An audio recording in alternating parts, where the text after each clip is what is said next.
the South Africans took deportation way more serious than MAGA did, because the South Africans are not playing. This morning I was scrolling and I came across this live and I was like, holy shit. I already understood that the South Africans were kicking out all the other African immigrants from their state, right? Or their country. And this entire situation reminds me of what was happening here in America, right? So the immigrants come here and they take jobs, they displace people, et cetera, and the South Africans claim that they were going through the same things. But I'll say this right now, they took it way further than what we did, in my opinion. Okay, yeah, we had 2 deaths, 2 white people died over the ice raids and things like that, but the South Africans have 100% stood on business, whether it's going to be good in the long run or bad. They seem to have made their minds up and they're standing on business, right? They marching every day. Every day we get on the internet and we see a new video from South Africa, right? These people are dead serious. Their chief, I'm not sure exactly what his name is, but he's constantly on the internet explaining why they're doing what they're doing, or why they feel the way that they feel, right?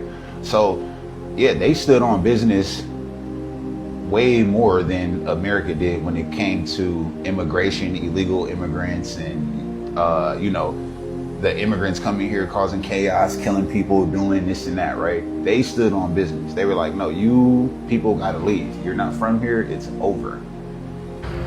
So if you're on social media last night, you'll know that there was a large-scale looting across many townships in Durban. We are currently in Clement, and behind me is a Somalian-owned shop. It's called Super 7, and this shop was absolutely ransacked. It was looted last night. The looters, they broke the lock and they came into the shop and took absolutely everything. Now what we understand is that this is just one of many shops here in Clement, Pinetown, west of Durban, that was looted. And as you can see behind me, the shop was absolutely ransacked. They took everything from the shops.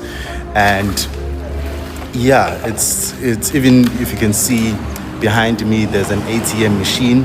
They tried to break into the ATM machine. Fidelity security guards are here, and they've told us that they couldn't access the money that was inside the ATM machine. So that's that. But this was always the fear with the June 30 demonstrations, that there were going to be some people who are going to use them for their own nefarious and criminal ends. And this is what has happened here in Clement. This is the first shop that we are visiting. We understand that there's more shops that were also like this, especially foreign-owned shops that were looted and absolutely ransacked. And as you can see here, that the situation is absolutely dire. It's no different from what is happening in London. Is it different because it's done by white people in London? When black people protest against other black people who don't respect their laws, it's suddenly xenophobia. It's the same thing that's happening in London, in Ireland, in America. Trump is doing it. No one is calling him xenophobic and all these names.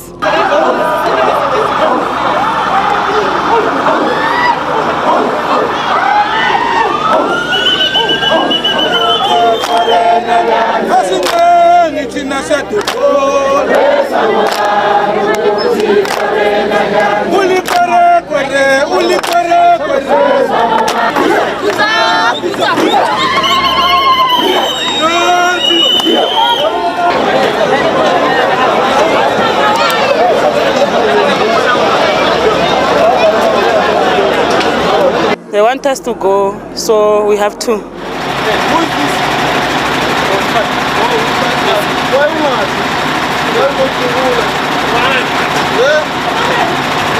And now, are you happy to be going back home? Yeah, I'm happy. How long have you been waiting? I'm so happy. How long have you been waiting? I'm waiting for 4 days.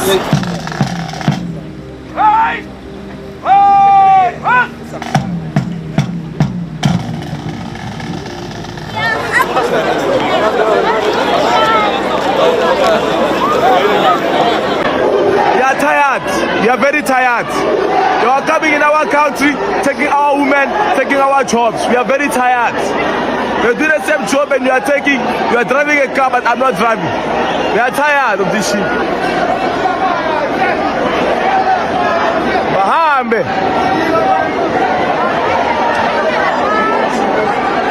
I told you get your don't push, don't listen. I told you. Come on.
Yes, I've noticed that a lot of immigrants have been repatriated back to their countries by their governments, which is very good.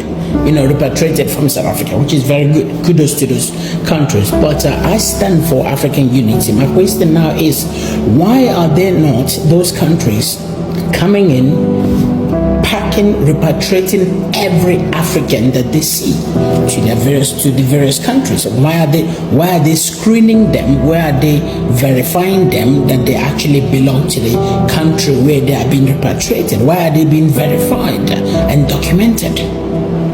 While in South Africa they were comfortable being illegal. Why is it like that? Why are we not sending people from our countries? Let's say, for example, from Nigeria, send their people to come and pack every African they see with their eyes. Why do they have to verify and document them? That is my question. If that is not hypocrisy, then I don't know what else it is. Thank you for watching. God bless you. I know you've seen this video of South Africans protesting and asking foreigners to leave their country. I want to use this opportunity to say something, because I've spoken about this before last year when it was Ghanaians asking Nigerians to leave Ghana. You see, as we are now united in Nigeria, calling out South Africans, blaming them, I hope by January 2027 we'll also unite like that and call out people that, especially in Lagos State, that will start telling Igbos, go back to your state, go back to your region, you are stealing our votes. I hope we are also consistent when it comes to that time. Not only calling it out and also doing something to stop it. Because at the end of the day, the same way that blacks are now attacking blacks in South Africa, very soon we know it will happen, because it has been happening for a very long time. So you know it's going to happen. The same way blacks are now attacking blacks in South Africa, soon Nigerians will start attacking Nigerians and asking fellow Nigerians to leave Nigeria to go back to their state. So I hope when that time comes, we'll learn to be consistent, because all of us don't get moral now. All of us don't know, say, all these things are not good. And if we want to succeed as Nigerians, as black people, as Africans, we'll not succeed by dividing ourselves, by tribalism, by xenophobia. So this is the second store that we're visiting in Clement. This is the Save More supermarket, also in Guadalajara. And the similar situation also happened here, where the entire store was absolutely ransacked. And this is a much bigger store. It was a supermarket. It sold everything from clothes, food items, to other stationery and other accessories. And as you can see, that the store was absolutely ransacked. The manager that we've spoken to says that the store employs about 19 people, local people. Now all of those people are unemployed, and these people who own the stores say that they've been in the community for about 11 years, so they are a bit obviously taken back by what has happened. And I think one of the interesting things for me is that in the previous store that we showed you, ATM, the looters, the people who were looting, they failed to break the ATM, whereas in here, the ATM was broken into and was absolutely dismantled. And I mean, based on the limited knowledge that anyone has on ATMs, is that ATMs are very much complex, and you basically have to be a professional to break into an ATM. And I think that's one of the interesting things from here, is that that's what's left of the ATM. It's a Capitec ATM, and as you can see again, the store absolutely ransacked. So I just want to mention again is that this was always the fear, that the people were going to take the June 30 demonstrations and use them for their own criminal elements, and this is exactly what has happened here. The police were here, the army is outside, but that's after the fact. We've spoken to the people at the CPF who said that the private security guards and the local law enforcement authorities were absolutely overpowered by the looters. So this is the Save More supermarket in Clement, absolutely looted and gutted. For some reason, the president said a lot of things about ethnic mobilization and all of that.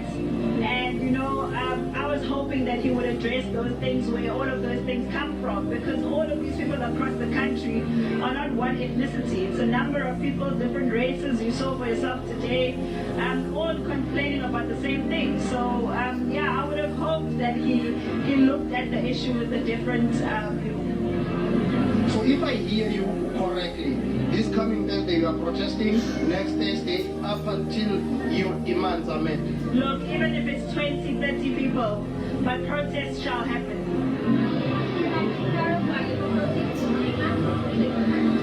Well, we're giving the government 3 months for the Thursday protest. Yeah, like I said, this thing is like you're in a boxing ring.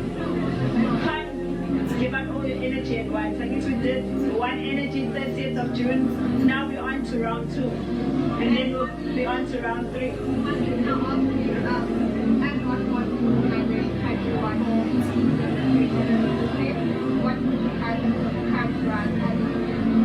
Look, I think it was an absolute success. I mean, even in Limpopo, where people were trying so hard to cause division between the movement and a certain tribe, we still managed to pull numbers. And for us, that means that the whole country is speaking in unison, that we're tired of illegal immigrants, wherever or whichever part of the country you're from. We're all just asking for the government to give us a solution to the immigration crisis. And like I said, we saw that they've got these resources that they were flexing, so now it's time to put them to good use. I mean, right now the march has ended. What time is it? It's after 4.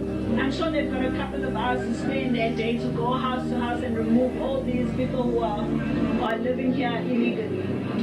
Credit must be given to the marchers together with the police. They cooperated with each other. The march was peaceful. Maybe this is an unfair question to you. You can't account for the leaders of Etrewini and the deputy ministers who were put. What do you make of that? Because they were not given an opportunity to address the crowd, not by you, but by the crowd itself. Look, I think people are angry. I keep saying this, and this is the reason why we even started March and March, because we wanted them to channel their anger somewhere, which is on the streets, instead of having violence, uprising in communities.